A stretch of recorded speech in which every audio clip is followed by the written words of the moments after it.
Jangankan harta kami, jangankan anak kami, jangankan suami kami, jangankan rumah kami, jangankan jabatan kami. Inna lillah. Diri kami ini pun milik Allah, bukan punya kami. Kalau dia yang punya, apa salahnya dia ambil? Maka ketika harta diambil, salah satu yang membuat manusia kehilangan ketika dia merasa memiliki. Ini punya saya, ini milik saya. Kalau orang sudah terlampau memiliki, maka ketika hilang muncul kekecewaan. Maka jangan pernah merasa memiliki hak mutlak. Ini rumah punya siapa? Rumah punya saya, namanya nama saya. Tapi itu titipan Allah, kapan dia mau diambil. Kalau yang menitipkan mengambil, tempat penitipan barang, kita cuma tukang jaga. Pak, titip helm ya, ya, ini nomornya. Pak, titip mobil ya, ya, ini parkirnya. Pak, titip HP ya, ya, ini. Pak, titip tas ya, ya. Kita cuma penjaga barang titipan. Lalu ketika pemiliknya mengambil, kenapa marah? Orang bukan punya kita kok. Ketika salah sangka, makanya kita ini selalu sering salah sangka. Kita sangka punya kita, padahal bukan punya kita. Makanya ujung surat Al-Baqarah, baca setiap hari. Asar dibaca sekali, subuh dibaca sekali dalam maksurat. Lillahi ma fis samawati wa ma fil ardh. Itu bukan mantra. Orang baca cepat karena ingin mau baca cepat maksurat. Lillahi ma fis samawati wa fil ardh. Itu bukan mantra. Kita sedang diingatkan pagi sekali, sore sekali. Lillahi ma fis samawati wa ma fil ardh. Apa yang di langit, apa yang di bumi, lillah, bukan punya kamu. Kenapa? Kalau sampai kita katakan punya kita, lalu ketika dia hilang, kita stres, kita depresi.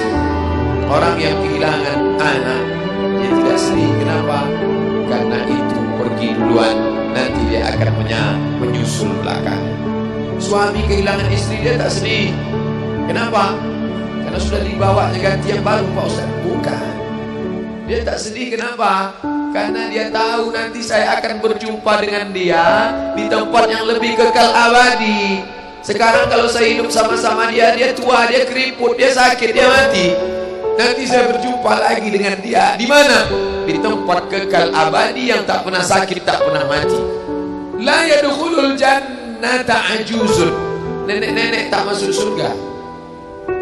Menangislah si nenek tadi begitu jumpa dengan Nabi. Kamu kenapa nangis? Kata Nabi.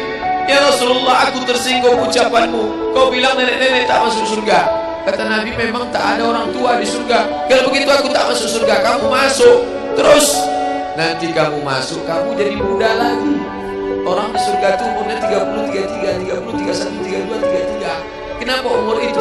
Kalau nenek-nenek masuk surga, di dalam surga banyak kenikmatan. Sedang di surga, di dunia dia tak bisa. Pergi hari raya ke rumah orang, makanannya kacang tojin. Umur 70 mau makan apa?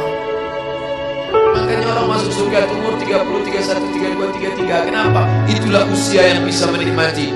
Oh, jadi maknanya bukan orang tua tak masuk surga. Jadi ketika orang melihat pasangan saya mendahului saya, karena Allah lebih sayang, dia pergi ke tempat yang lebih sayang daripada kita. Orang menangis tak berhenti, dia menganggap dia pergi, oh dimakan cacing tanah dia. Padahal dia sudah pergi ke tempat yang lebih sayang daripada kita. Kita sayang, tapi sayang kita temporer. Ibu sayang pada anaknya, berapa jam dia bisa sayang?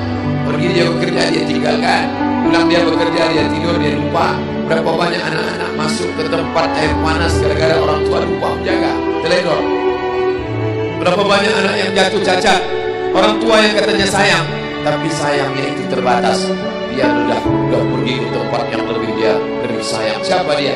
Bismillahirrahmanirrahim. Dengan nama Allah yang Maha Pengasih dan Maha Penyayang. Maka ketika ujian itu datang, ayat ini hilang. Saat ujian itu datang, ayat yang dikaji malam ini, hadis yang dikaji malam ini hilang, terbang, melayang, tak berkesan. Ada orang lain yang mengingatkan.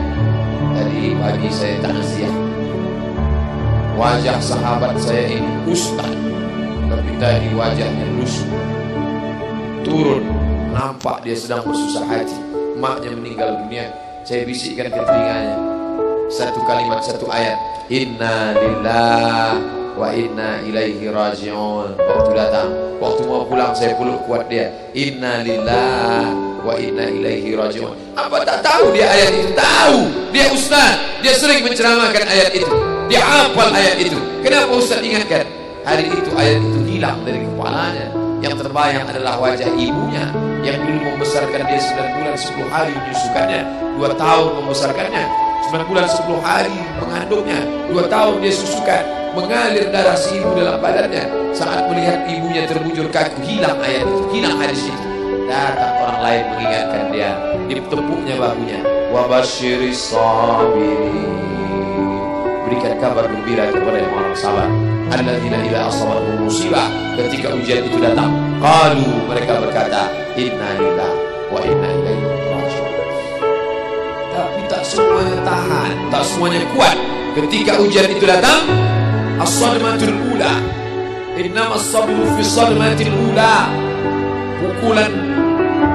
Ketika pukulan itu datang bergoncang. Berapa banyak orang bercerita, Pak Ustaz, ketika sampai berita itu rasanya lunak tanah ini dipijak, Pak Ustaz, bergoyang dunia ini, Pak Ustaz. Pukulan yang sangat kuat. Dan tak jarang ketika pukulan itu datang bertubi-tubi, akhirnya dia mulai senyum. Selama ini nengok orang lewat sini, lama-lama nengok oplet lewat sini. Apa yang dikatakan Allah Subhanahu wa Ta'ala? Apa maknanya? Tidak ada tempat bersandar yang paling kuat kecuali dia. Bersandar di sebatang pohon, pohon akan lapu. Bersandar kepada orang, orang akan mati.